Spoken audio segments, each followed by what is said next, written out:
और साहस से खड़ा होकर के, सीना तान करके सरकार के आंख में आंख डाल करके बताना पड़ेगा कि यह सरकार, दम है कितना दमन में तेरे, देख लिया है देखेंगे, जगह है कितनी जेल में तेरे, देख लिया है देखेंगे। Subscribe to our YouTube channel and press the bell icon to get the latest update. तमाम मेहनतकश आवाम को और प्यारे बच्चों को मैं अपना क्रांतिकारी सलाम पेश करता हूं। आपको जय भीम और लाल सलाम करता हूं। दोस्तों, सबसे पहले कल जामिया यूनिवर्सिटी के सामने जिस तरीके से निहत्थे विद्यार्थियों पर गोली चलाई गई, इस घटना की मैं सिर्फ निंदा नहीं करता हूं, बल्कि सरकार को चुनौती देता हूं। ऐ सरकार, तुम्हारे दिल में नाथूराम बसता है, हमारे दिल में गांधी बसते हैं। देखते हैं तुम कितना गोलियां चलाओगे। तुम्हारी गोलियां खत्म हो जाएगी, हमारे सीने नहीं खत्म होंगे, इस बात को याद रखना। मैं सरकार को कहना चाहता हूं कि आपने जिस तरीके का माहौल इस देश के भीतर पैदा किया है, जिस तरीके से आपने अशफाक उल्लाह खान और राम प्रसाद बिस्मिल की दोस्ती को तोड़ने की कोशिश की है, जिस तरीके से आपने इस देश में गंगा जमुनी तहजीब के ऊपर हमला किया है, याद रखिएगा, हम भारत के लोग हैं और भारत के लोगों को ईद मनाने में भी समस्या नहीं है और दिवाली मनाने में भी समस्या नहीं। इस बात को याद रखिएगा। इस बात को याद रखिएगा कि यह ऐसा देश है जो हिंदुओं का सबसे बड़ा महाकाव्य महाभारत, उस महाभारत की पटकथा एक मुसलमान राही मासूम रजा के द्वारा लिखी गई थी। इस बात को याद रखिएगा। इस बात को याद रखिएगा कि यह ऐसी धरती है जहां गाना एक मुसलमान लिखता है, गाता एक मुसलमान है, उसका संगीत एक मुसलमान देता है, वो बजता हिंदुओं के मंदिरों में है। इस बात को याद रखिएगा। इस बात को आप याद रखिएगा कि ऐसी धरती है जिस धरती ने अंग्रेजों को भारत मां के 4 सिपाही हिंदू मुस्लिम सिख ईसाई का नारा देकर के भगाया था। आज हमने गोपालगंज में एक बड़ी अजीब चीज देखी। हमने देखा कि इस देश में जो संविधान बचाने के लिए निकले हैं, उनके हाथों में तिरंगा झंडा है, और जो लोग संविधान पे हमला कर रहे हैं, उनके हाथों में भाजपा का झंडा है। और जो लोग भाजपा का झंडा उठा करके कह रहे हैं कि इस कानून का विरोध करने वाले देश विरोधी हैं, तो मैं उनको बता देता हूं, दोस्त, तुम्हारे अंदर मोदी जी के लिए प्यार है, इससे हमको कोई दिक्कत नहीं है। तुम अगर मोदी जी को दिल दे दिए हो, इससे भी हमको कोई दिक्कत नहीं है। लेकिन अगर तुम्हारे पास दिमाग है तो जरा सोच करके देखना कि तुम क्या कर रहे हो। अगर तुम्हारे अंदर दिमाग है तो तुम इस बात पे विचार करके देखो कि लोकतंत्र का क्या मतलब होता है। लोकतंत्र का मतलब यह होता है कि लोकतंत्र के भीतर जो जनता है वो सरकार को चुनती है, और चुनी हुई सरकार अगर कोई जन विरोधी नीति लेकर के आती है, अगर कोई जन विरोधी कानून बनाती है, तो उसका विरोध करना देशभक्ति है, उसका समर्थन करना देशभक्ति नहीं है। इस बात को याद रखना।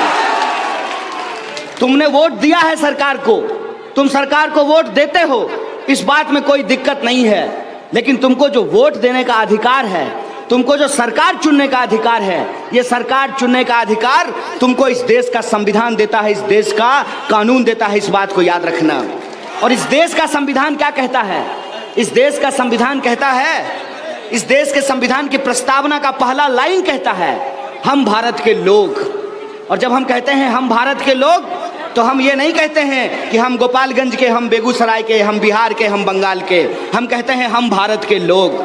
जब हम कहते हैं हम भारत के लोग, तो ये नहीं कहते हैं हम मुसलमान, हम हिंदू, हम सिख, हम ईसाई। हम कहते हैं हम भारत के लोग। और ये जो हम भारत के लोग हैं, उसकी संकल्पना ये है कि भारत के भीतर रहने वाला कोई भी इंसान, चाहे वो मंदिर जाता हो या मस्जिद जाता हो, कोई भी इंसान चाहे वो गुरुद्वारा जाता हो या बौद्ध मठों में जाता हो, इस बात की है कि धीरे धीरे जो हमारी संविधान की सबसे खूबसूरत चीज है, उस खूबसूरती को खत्म करने का प्रयास किया जा रहा है, उसको बदसूरत बनाने का प्रयास किया जा रहा है। आप सोच करके देखिए, आप इस पे विचार करके देखिए। ये कहते हैं कि सीएए नागरिकता देने के लिए है। आप यहाँ जो बैठे हुए लोग हैं, जहां तक मेरी आवाज पहुंच रही है, आप बताइए कि हम में से कोई भी किसी को नागरिकता देने के खिलाफ है क्या? कोई नागरिकता देने के खिलाफ है क्या? अगर भारत में कोई शरण मांगता है, उस शरण के खिलाफ है क्या? अगर हमारे कानून और संविधान में भरोसा दिखाता है तो उसको नागरिक बनाने के खिलाफ है क्या? ये झूठ बोल रहे हैं। ये झूठ बोल रहे हैं कि सीएए का विरोध करने वाले नागरिकता देने के खिलाफ हैं। सीएए का विरोध करने वाले नागरिकता देने के खिलाफ नहीं हैं, बल्कि नागरिकता छीनने के खिलाफ है। इस बात को आप अपने दिमाग में डाल लीजिए। अब ये कहते हैं कि सीएए से नागरिकता नहीं छीनी जाएगी, तो मैं एक सच आप लोगों को बता देता हूं, और मैं एक साधारण आदमी हूं। मैं मोटा भाई की तरह झूठ बोलने वाला आदमी नहीं हूं। मुझे झूठ बोल करके इस देश का गृह मंत्री बन करके और अपना बेटा जो मेरा ही फोटोकॉपी होगा उसको बीसीसीआई का सेक्रेटरी मुझे नहीं बनाना है। मैं ये सच खुले में बोल रहा हूं, आपके सामने बोल रहा हूं, और इनको ललकारता हूं। है तुम में हिम्मत तो हमारे सच को झूठ साबित करो, और अगर मैं गलत बोल रहा हूं तो मेरे खिलाफ मुकदमा करो, मुझे जेल में डालो। सच ये है कि इनको सीएए लाने की जरूरत नहीं थी। अरे जब आपका पेट खराब नहीं होता है तो आप बिना मतलब का हाजमोला थोड़ी खाते हैं। इनको सीएए लाने की जरूरत क्यों पड़ी? इनको सीएए लाने की जरूरत इसलिए पड़ी कि जब आसाम में एनआरसी की फाइनल लिस्ट जारी की गई तो उस फाइनल लिस्ट में 19 लाख लोगों का नाम बाहर कर दिया गया। इनके कैलकुलेशन के हिसाब से 19 लाख में से 15 लाख मुसलमानों का नाम होना चाहिए था, लेकिन इनका कैलकुलेशन उल्टा हो गया।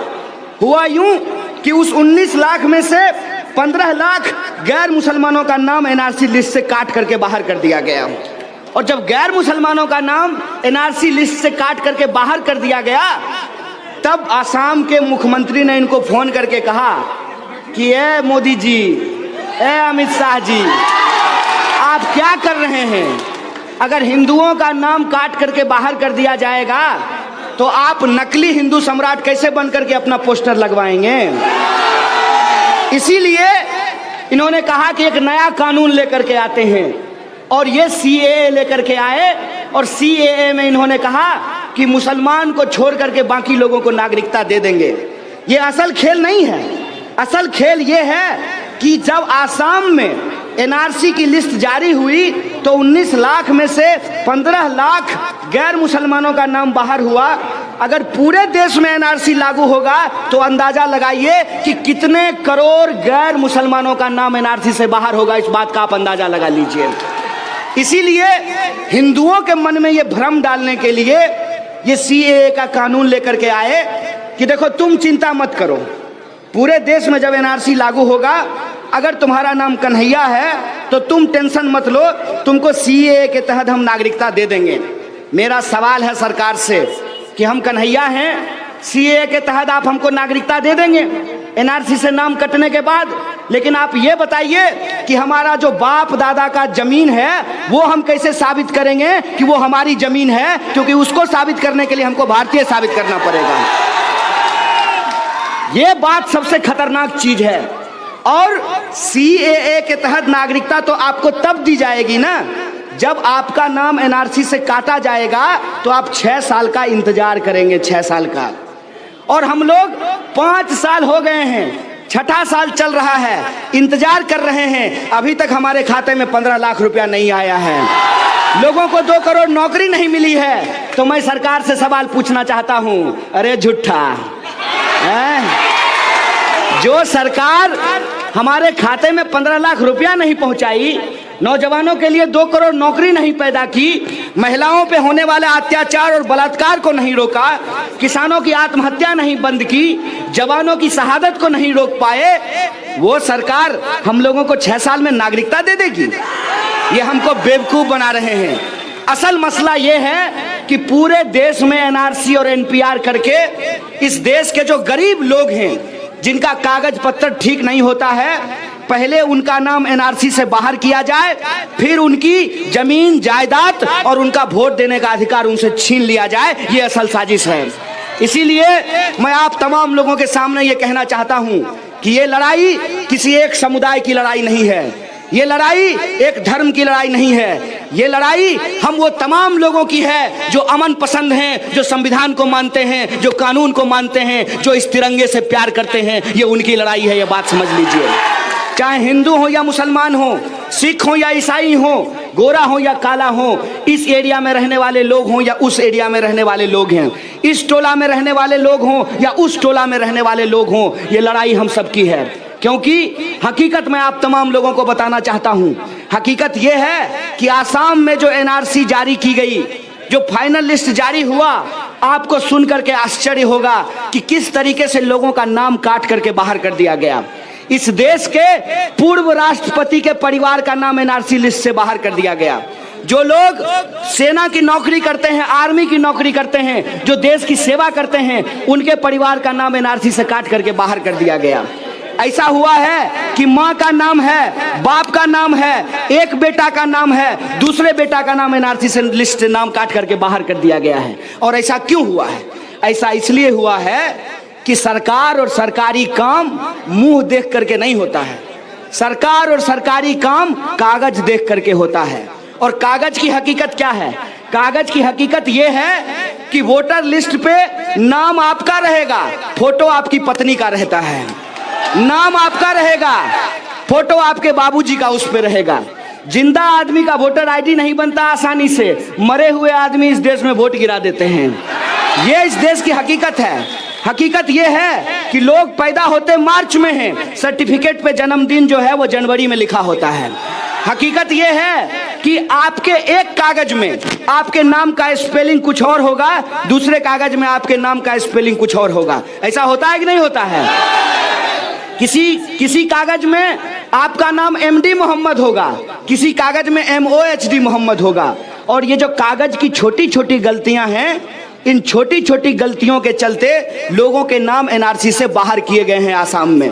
इसीलिए हमारा ये कहना है कि ये पूरी की पूरी प्रक्रिया फालतू की प्रक्रिया है, बेकार की प्रक्रिया है। बेकार की प्रक्रिया क्यों है? क्योंकि ऑलरेडी हमारे पास कागज है। आप मुझे बताइए कि इस देश में अलग अलग काम को करने के लिए आपको अलग अलग कागज बनवाना पड़ता है कि नहीं बनवाना पड़ता है? आप वोट देने के लिए वोटर आईडी बनवाते हैं, तो क्या वोटर आईडी लेकर के आप विदेश जा सकते हैं? उसके लिए पासपोर्ट बनवाना पड़ता है। और अगर आपको टैक्स भरना है तो आपको पैन कार्ड बनवाना पड़ता है। कॉलेज का आईडी लेकर के स्कूल में जा सकते हैं और स्कूल का आईडी लेकर के कॉलेज में जा सकते हैं। तो जब हर काम के लिए हमारी आईडी बनाई जाती है और आधार कार्ड भी इस देश में बनाया गया है, तो ये अलग से एनपीआर और एनआरसी करने का जरूरत क्यों है? जरूरत इसलिए है कि इस देश में जो अर्थव्यवस्था की हालत है, जिस तरीके से इन्होंने 5 ट्रिलियन का वादा किया था और जीडीपी 5% पे चली गई है, तो जनता का ध्यान भटकाने के लिए इस तरह का प्रक्रिया को ये लोग देश के भीतर कर रहे हैं। जैसा अंग्रेजों ने हमारे साथ किया था। अंग्रेज क्या करते थे? अंग्रेज हमारे किसानों को लूटते थे, हमारे मजदूरों को लूटते थे। हमारे ही देश में रेस्टोरेंट के बाहर लिख करके रखते थे कि भारतीय और कुत्तों को रेस्टोरेंट में नहीं जाने दिया जाएगा। हमारा ही देश, हमारी ही मिट्टी, हमारा ही घर, और हमको ही जाने की इजाजत नहीं थी। हम लोग अभी चंपारण से आ रहे हैं। चंपारण में गांधी जी कौन सा आंदोलन करने के लिए आए थे?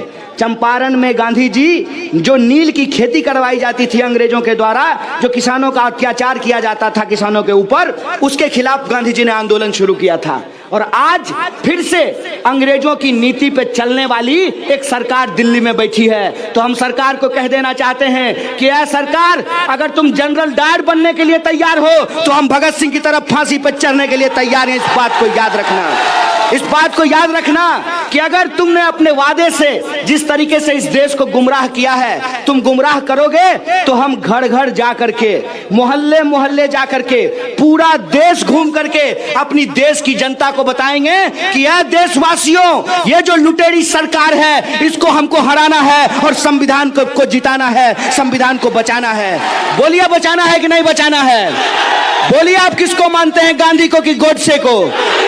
अगर गांधी को मानते हैं और आपके हाथ में तिरंगा है तो अपने दिमाग में आप डाल लीजिए कि जिस तरीके से अंग्रेजों ने इस देश में हिंदू मुसलमान करके इस देश की जनता को गुमराह करके दंगे फैला करके हमारे ऊपर राज किया था, उसी तरीके से अंग्रेजों के ये चमचे देश में हिंदू मुसलमान करके दंगे फैला करके हमारे ऊपर राज करना चाहते हैं। तो हम इनको बता देंगे कि हिंदू मुस्लिम सिख ईसाई आपस में है भाई भाई, लड़ाई हम नहीं होने देंगे। ये संकल्प हम लोगों को लेना पड़ेगा।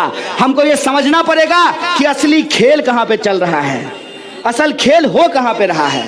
असल खेल हो रहा है कि दिन रात टीवी में हिंदू मुसलमान चल रहा है। दिन रात टीवी में हिंदू मुसलमान क्यों चल रहा है?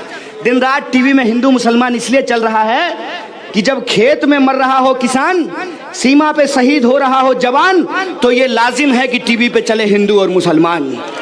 इसीलिए कि आप अपने हाथ में रॉड ले लें, आप अपने हाथ में बंदूक ले लें, एक दूसरे ऊपर गोलियां चलाते रहें और ये अपने बेटा को बीसीसीआई का सेक्रेटरी बना दें, ये अपने बेटा को मंत्री बना दें, ये अपने बेटा को विधायक बना दें, ये अपने बेटा को नेता बना दें और आपको ये दंगाई बनाना चाहते हैं। तो मैं खास करके इस देश के जो बहुसंख्यक समुदाय के लोग हैं, मेरा नाम कन्हैया है, मैं उनसे कहना चाहता हूं कि दोस्त एक बार सोच करके देखो, दिल दे दिए हो तो दिल का कोई हिसाब नहीं होता है।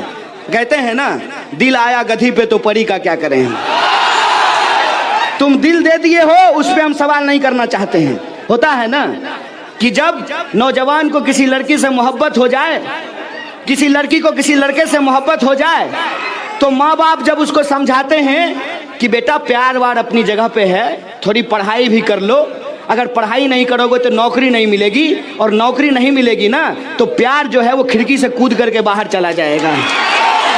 यह बात कई बार हमको समझ में नहीं आती है क्योंकि हम दिमाग नहीं लगाते हैं, दिल लगा बैठे हैं।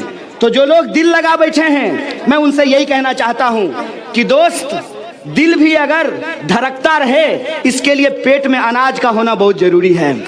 और पेट में जो अनाज पहुंचाने वाले किसान हैं, उनकी हालत के बारे में तुम जान लो। अगर तुम देश बचाना चाहते हो तो तुमको किसानों के बारे में सोचना चाहिए। अगर तुम देश से प्यार करते हो तो तुमको मजदूरों के बारे में सोचना चाहिए। अगर तुम देश से प्यार करते हो तो तुमको अपने देश की यूनिवर्सिटी और कॉलेज से भी प्यार करना चाहिए। क्या स्थिति की गई है इस देश में? 12,000 किसानों ने आत्महत्या की है। सरकारी आंकड़ा कहता है, हम अखबार नहीं निकालते हैं, हमारे घर में अखबार नहीं छपता है, अखबार में निकला है कि पिछले 5 साल में 3 करोड़ 16 लाख लोगों की नौकरियां चली गई है। आप देख लीजिए कि 45 साल में देश में सबसे ज्यादा बेरोजगारी हो गई है। पहले कहते थे कि पढ़ाई करो, खूब पढ़ाई करो, अच्छी नौकरी तकलीफ नहीं है, लेकिन आपको पेंशन मिलता है, एक्स एमएलए को पेंशन मिलता है, लेकिन जो सरकारी नौकरी करने वाले जो लोग हैं उनका पेंशन खत्म कर दिया गया है। जो जिंदगी भर काम करते हैं उनका पेंशन समाप्त कर दिया गया है, और जो किसी तरह से नेता बन जाते हैं, एमएलए और एमपी हो जाते हैं, वो जिंदगी भर पेंशन उठाते रहते हैं। ये जो हकीकत है, इस हकीकत को हमको समझना पड़ेगा। हमको ये समझना पड़ेगा कि क्यों हमारे सरकारी स्कूल और कॉलेज को बर्बाद कर दिया गया है। आप सब लोग बिहार में पढ़े होंगे, बताइए कि 3 साल का ग्रेजुएशन 5 साल में क्यों होता है? बताइए कि सिपाही भर्ती के लिए जो नौजवान जाते हैं ट्रेनों में भर करके, पैर फिसल करके गिर जाते हैं और उनकी मौत हो जाती है, और फिर वो नौजवान अपने आप को दोष देता है कि अच्छी नौकरी नहीं मिली इसलिए अच्छा घर में शादी नहीं हो रहा है। उनको माँ बाप भी कोसते हैं कि देखो फलना का बच्चा कितना मेहनत किया है, उसको नौकरी मिल गई है। आप सोच करके आप बताइए, जब नौकरी है ही नहीं तो नौकरी कहाँ से मिलेगी? जिसको नौकरी नहीं है वो नौकरी की चिंता कर रहा है। मैं तो कहता हूँ कि जिसको नौकरी थी उसकी भी नौकरी छीन ली जा रही है। 3 करोड़ 16 लाख लोगों की नौकरी छीन ली गई है। ये देश का मुद्दा है। रोजी रोटी, कपड़ा, मकान, शिक्षा, स्वास्थ्य, सड़क, बिजली, ये देश का मुद्दा है। शिक्षा कैसे बेहतर हो, ये देश का मुद्दा है। बिहार का सबसे बड़ा मुद्दा क्या है? बिहार का सबसे बड़ा मुद्दा ये है कि बिहार के लोगों को अपने परिवार को पालने के लिए अपना घर बार छोड़ करके दूसरे राज्यों में जाकर के काम करना पड़ता है, और जब वो वहां काम करते हैं तो हमारे साथ क्या बर्ताव होता है? बिहारी शब्द को इन लोगों ने गाली बना दिया है। उनका खेत हम काटते हैं, उनके लिए ठेला रिक्शा हम चलाते हैं, उनका घर हम बनाते हैं, मेहनत मजदूरी करते हैं, लेकिन दो शब्द सम्मान के हमको नहीं मिलता है, वो बिहारी शब्द को गाली बोलते हैं। इसीलिए ये जो हमारा बुनियादी सवाल है, मैं उन नौजवानों से कहना चाहता हूं जो अपने हाथ में भाजपा का झंडा उठाए हैं, दोस्त तुम नेताजी के पीछे खड़ा होकर के वंदे मातरम करोगे, नेताजी संसद पहुंच जाएंगे, अपने बेटा को फिर सांसद बनाएंगे, तुम रोड पे खड़ा होकर के वंदे मातरम ही करते रह जाओगे। इस बात को याद रखना। वंदे मातरम करने का मतलब, वंदे मातरम करने का मतलब अपने देश से प्यार करना होता है, अपनी मिट्टी से प्यार करना होता है, किसी पार्टी या नेता का चापलूसी करना नहीं होता। इस बात को याद रखना। इस बात को याद रखना कि अगर अपने देश अपनी मिट्टी से प्यार करते हो तो तुमको चिंता होनी चाहिए कि देश में भ्रष्टाचार क्यों बढ़ रहा है। तुमको चिंता होनी चाहिए कि हमारे स्कूल और कॉलेज में पढ़ाई का स्तर नीचे क्यों गिर रहा है। तुमको चिंता होनी चाहिए जो अन्नदाता हैं वो आज फांसी लगाने को क्यों विवश हैं। तुमको चिंता होनी चाहिए कि एसएससी का प्रश्न पत्र क्यों लीक कर दिया गया है। तुमको चिंता होनी चाहिए कि सिपाही भर्ती में घोटाला क्यों हुआ है, दरोगा भर्ती में घोटाला क्यों हुआ है। देश से प्यार करने का मतलब देश के लोगों से प्यार करना होता है। यह बात अपने दिमाग में डाल लो। और अगर कोई हाथ में बंदूक लेकर अपने ही देश के लोगों के ऊपर गोली चलाता है तो वो कुछ भी होगा, लेकिन देशभक्त नहीं हो सकता। ये बात हम जानते हैं। इसीलिए मैं आप तमाम लोगों से कहना चाहता हूं कि ये बड़ी लड़ाई है। बड़ी लड़ाई इसलिए है कि एक तरफ आपको अपने हाथ में तिरंगा थामकर संविधान की प्रस्तावना को अपने सीने से लगाकर नफरत को हराना है, और दूसरी तरफ जो रोजी रोटी, कपड़ा, मकान, शिक्षा, स्वास्थ्य, सड़क, बिजली, पानी, आत्मसम्मान की लड़ाई है, उस आत्मसम्मान की लड़ाई को आगे बढ़ाना है। लड़ेंगे कि नहीं लड़ेंगे? जोश से बोलिए, लड़ेंगे कि नहीं लड़ेंगे? सरकार को हमको बताना पड़ेगा, सरकार को हमको कहना पड़ेगा, और साहस से खड़ा होकर के, सीना तान करके सरकार के आंख में आंख डाल करके बताना पड़ेगा कि यह सरकार, दम है कितना दमन में तेरे, देख लिया है देखेंगे, जगह है कितनी जेल में तेरे, देख लिया है देखेंगे। सरकार को यह कहना पड़ेगा कि यह भारत है, और यह भारत गांधी की धरती है, यह भारत अंबेडकर की धरती है, यह भारत भगत सिंह की धरती है, यह भारत अशफाक उल्लाह खान की धरती है, यह भारत फातिमा शेख की धरती है, यह भारत मौलाना अबुल कलाम आजाद की धरती है, यह भारत चंद्रशेखर आजाद की धरती है। और वो जो भारत है, उस भारत को हम झुकने नहीं देंगे, उस भारत को हम मिटने नहीं देंगे। कोई भी काला कानून आप लेकर के आ जाइए, आपको आज संसद में मेजोरिटी है, आप कोई भी कानून पास कर दीजिए, हम सड़कों पे अपना बहुमत साबित करेंगे। करेंगे कि नहीं करेंगे? इसीलिए मैं आप तमाम लोगों को एक आमंत्रण देने के लिए आया हूं, आपको न्योता देने के लिए आया हूं, आपको इनवाइट करने के लिए आया हूं कि ये जो यात्रा शुरू हुई है बापू की धरती से, बापू धाम से, ये अलग अलग जिलों में होते हुए 38 जिलों को घूमते हुए आने वाली 29 फरवरी को पटना के गांधी मैदान में जुटेगा। और सरकार को हम कहेंगे कि यह सरकार जरा गिन लो दुश्मन ध्यान से, कितने बाजू कितने सर। हम अपना सर कटाने को तैयार हैं, लेकिन अपना हक छोड़ने को तैयार नहीं है। इसीलिए मैं आपको निवेदन करने के लिए आया हूं कि आप 29 फरवरी को गांधी मैदान आइए। आएंगे कि नहीं आएंगे? किसी नेता का भरोसा नहीं रहेंगे ना। अगर ट्रेन नहीं मिलेगा तो गोपालगंज से पैदल चले आइएगा गांधी मैदान। आएंगे ना? एक बार आप पटना के गांधी मैदान में जुट करके आइए, वहां से मिल करके हम हुंकार भरेंगे और दिल्ली को कहेंगे कि यार दिल्ली में सरकार चलाने वाले मोदी जी जरा होश में आ जाइए, जर्मन चश्मा लगा करके एक बार फिर से हमारी शक्ल को देख लीजिए। और मैं आपको इतिहास याद दिला देता हूं, ये बिहार है, ये बिहार जब बुद्ध की धरती है, महावीर की भी धरती है, गुरु गोविंद सिंह की भी धरती है, तो ये बिहार जेपी की भी धरती है। दिल्ली जब जब तानाशाही रुख अपनाती है तो बिहार हुंकार भरता है। दिल्ली फिर से तानाशाह बनने की कोशिश किया है, हम बिहार से इसको ललकारेंगे। ललकारेंगे कि नहीं ललकारेंगे? आएंगे ना 29 तारीख को, और जम करके आइए।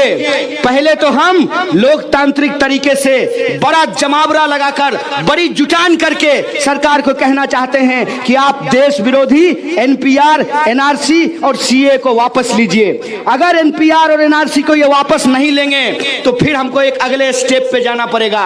अगला स्टेप क्या है? गांधी जी को भी याद किए थे ना, गांधी जी अंग्रेज को कैसे हराए थे? गांधी जी ने कहा था असहयोग आंदोलन। और असहयोग में गांधी जी का नारा क्या था कि अगर सरकार आपको नागरिक नहीं मानती है तो आप सरकार को सरकार मानना बंद कर दीजिए। गांधी जी ने जब अंग्रेजों ने नमक कानून बनाया था, एक काला कानून बनाया था, तो गांधी जी ने कहा था कि इसका हम सविनय अवज्ञा करेंगे। तो बताइए, ये एनपीआर, एनआरसी और सीए काला कानून है कि नहीं है? तो क्या आप इसको मानेंगे? तो इसका विरोध करेंगे कि नहीं करेंगे? इसीलिए अपने मोहल्लों के बाहर लिखिए कि इस मोहल्ले में संविधान को मानने वाले लोग रहते हैं, इसीलिए एनआरसी, एनपीआर और सीए को नहीं मानते हैं। लिखेंगे कि नहीं लिखेंगे? और अपने घर के बाहर लिखिए कि जब मई में एनपीआर शुरू होगा तो आप अपने घर के बाहर लिख करके रखिए कि ओ एनपीआर कल आना, साथ में 15 लाख लेकर के आना, वरना मत आना। सरकार को बता देंगे कि इनकार करना, हाँ कहना और ना कहना यह हमारा संवैधानिक अधिकार है, इसमें कोई कानूनी दिक्कत नहीं है। अगर कोई आपसे सवाल पूछता है कि बताइए आपके पिताजी का क्या नाम है, तो यह आपका अधिकार है कि आप उसको बताएं या ना बताएं, यह आपका संवैधानिक अधिकार है। सरकार या तो कागज के आधार पर लोगों को नागरिकता छीनने की जो साजिश है उसको बंद करे, अगर नहीं बंद करे तो आपके घर जो आए आपके दादाजी के दादाजी का नाम पूछने, तो उसको कहिए कि आइए, रसना पीजिए, रूह अफ़ज़ा पीजिए और उल्टे पांव वापस चले जाइए। ये काम हम लोगों को करना पड़ेगा। करेंगे कि नहीं करेंगे? अगर आप करने के लिए तैयार हैं तो मैं आपको बता देता हूं, ये बोले हैं ना कि हम 1 इंच भी पीछे नहीं हटेंगे, बोला है ना मोटा भाई? अरे 1 इंच तो क्या, अमित शाह तुमको वहीं भागना पड़ेगा जहां नित्यानंद भाग करके गया है, कैलासा। इस बात को याद रखना। अंग्रेजों को भी लगता था कि वो भारत छोड़ करके नहीं जाएंगे, छोड़ करके गए कि नहीं गए? अगर भारत में रहोगे तो भारत के हिसाब से रहोगे, और भारत का हिसाब ये है कि हम भारत के लोग हैं, हम धर्म के आधार पर कोई भेदभाव बर्दाश्त नहीं करेंगे। ये मान करके रहोगे। अगर नहीं मानने के लिए तैयार हो तो वहीं भाग करके जाओगे जहां नीरव मोदी और मेहुल चोकसी भाग करके गया है। इस बात को याद रखना। और इसी संकल्प के साथ कि ये बड़ी लड़ाई है, इस बड़ी लड़ाई में एक चीज का और हमको ख्याल रखना है। अगर हमारे हाथ में तिरंगा है, अगर हम अपने सीने से अंबेडकर और गांधी की तस्वीर लगाते हैं, अगर हमारे मन में भगत सिंह का सपना है, तो एक बात को याद रखिएगा, किसी भी सूरत में हमको इस आंदोलन में किसी भी हिंसा को बर्दाश्त नहीं करना है। इसीलिए एक चीज अपने दिमाग में रखिएगा, don't be silent, don't be violent. हम लोगों को वायलेंट नहीं होना है, क्योंकि हिंसा वो करते हैं जिनको अपने तर्क पे ताकत नहीं होता है, जिनको अपने तर्क पे भरोसा नहीं होता है। हमको हिंसा करने का जरूरत नहीं है, हम तो अमित शाह को मुंह से ही चिढ़ा देते हैं, बोलिए पत्थर चलाने का क्या जरूरत है। ऐसे ही प्रधानमंत्री को तितकी लगना शुरू हो जाता है, बताइए इसमें हमको हिंसा करने का क्या जरूरत है। जब हमारे पास तर्क है और जब हमारे पास एकता है तो हमको हिंसा की जरूरत नहीं है, उनको हिंसा की जरूरत है। हम किसी भी सूरत में हिंसा को बर्दाश्त नहीं करेंगे। एक एक कदम चल करके, जैसे हमारे पुरखों ने अंग्रेजों से हमको आजादी दिलाई थी, उस आजादी को हम बचाएंगे। बचाएंगे कि नहीं बचाएंगे? इसी आशा और विश्वास के साथ कि ये आजादी बड़ी कुर्बानियों से मिला है, ये तिरंगा बड़ी कुर्बानियों से हमको मिला है, हर हाल में इस तिरंगा को नहीं झुकने देंगे और धर्म के आधार पर, जात के आधार पर कोई भेदभाव स्वीकार नहीं करेंगे। और जो हमारा बुनियादी सवाल है, उन बुनियादी सवालों को लेकर के लड़ेंगे। तो एक नारा हम लोग लगा रहे हैं, उस नारे के साथ ये लड़ाई को हम आगे बढ़ाएंगे। सुन ले जुमला सरकार, नहीं चलेगा सीए, एनआरसी, एनपीआर। देश का युवा मांगे रोजगार, नहीं चलेगा सीए, एनआरसी, एनपीआर। ये नारा पसंद है ना? तो आप भी इस नारे को लगाया कीजिएगा। इन्हीं शब्दों के साथ कि आप लोग इतनी संख्या में आए, आपकी मोहब्बत आई मिली हमको, मैं शुक्रिया अदा करते हुए तमाम जो हमारे ऑर्गेनाइजर हैं उनको शुक्रिया अदा करते हुए, जो मीडिया के दोस्त हैं उनको शुक्रिया अदा करते अपनी बात को खत्म करता हूँ। शुक्रिया। इनकलाब जिंदाबाद, हमारी एकता जिंदाबाद। अच्छा नारा, अच्छा ठीक ठीक, आजादी का नारा सुनेंगे। ये जो बगल का एक राज्य है यूपी, हमारा पड़ोसी राज्य है, वहां का जो सीएम है ढोंगी, वो ढोंगी कहता है कि जो आजादी का बात करेगा उसके ऊपर देशद्रोह का मुकदमा करेंगे। ए गुलाम, तुम गुलाम हो, तुम गुलामी की बात करोगे। हम आजाद पैदा हुए हैं, आजाद मरेंगे, इसलिए हम आजादी की बात करेंगे। करेंगे कि नहीं करेंगे? और आजाद देश में आजादी की बात करना ये हमारा बुनियादी अधिकार है कि नहीं है? तो आपको भी आजाद देश में बची खुची समस्याओं से आजादी चाहिए? आपको एनपीआर से आजादी चाहिए? तो आप भी हमारे साथ अपने नारे को बुलंद कीजिएगा। अरे हम क्या चाहते है हक हमारी है जान से प्यारी है प्यारी प्यारी महिलाएं मांगे तो पुरुष भी बोला तो मैं भी बोलूं तो तुम भी बोलो है हक तुम्हारी है हक हमारी। अरे सुन ले मोदी तो शाह भी सुन ले, हम नहीं डरेंगे, हम नहीं झुकेंगे, हम नहीं रुकेंगे। तुम कुछ भी कर लो, तुम पुलिस बुलाओ, तुम डंडो मारो, तुम गोली चलाओ, तुम जेल में डालो, हम नहीं डरेंगे, हम नहीं रुकेंगे, हम लेके रहेंगे।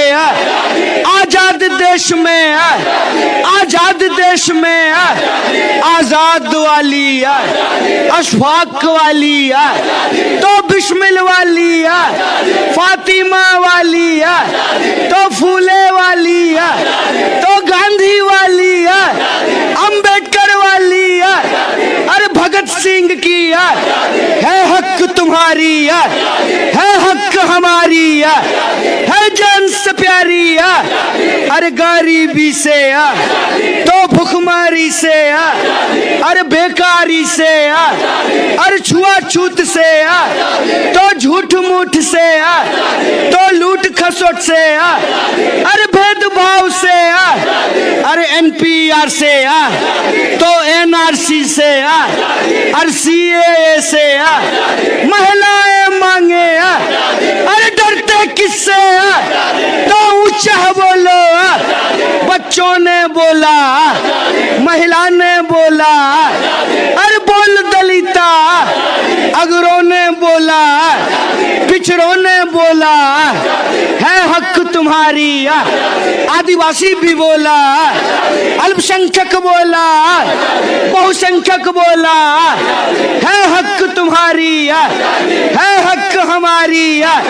हम लेके रहेंगे आजाद देश में, आजाद देश में तो जातिवाद से, सामंतवाद से, तो मनुवाद से, अरे संघवाद से, अरे पूंजीवाद से, तो मिलकर बोलो आतंकवाद से। है हक तुम्हारी, है हक हमारी, है प्यारी प्यारी, हम लेके रहेंगे। महिलाएं मांगे, अरे हाँ कहने की तो ना कहने की।